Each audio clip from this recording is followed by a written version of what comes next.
Hello guys, চলে এসেছি আজকে একটা নিউ মিনি ব্লগ নিয়ে। হ্যাঁ, আজকে যাচ্ছে এই পদা চুলের জন্য টাকা খসাতে, যেটা ছিল খুবই কষ্টদায়ক। আর এই যে আমার আইব্রো, যেটা আমি 1.5 মাস ফিলই করি না, এই আমি ভ্যানিটি ব্যাগ ঝুলিয়ে বেরিয়ে পড়লাম টাকা খসানোর জন্য। বুঝতেই পারছো কোথায় এসেছি, এটা স্যালনে চলে এসেছি। এবার আমার হেয়ার কন্ডিশনটা দেখো, খুবই জঘন্য, ফ্রিজিয়ান ড্যামেজ হয়ে গেছে কালার করে করে, উল্টো পাল্টা। এনিওয়ে, আমার শ্যাম্পুইং স্টার্ট হয়ে গেল।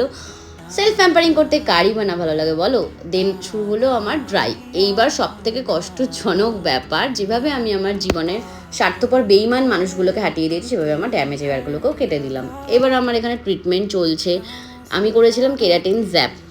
দেন দেখো, ওই দিন আমার ওয়াশ হয়নি, ওই দিন ইভিনিংয়ে আমরা একটু চা খেতে গেছিলাম। দেন এটা নেক্সট ডে মর্নিং ছিল আমার ওয়াশ। এবার আমার হেয়ারের রেজাল্টটা দেখো।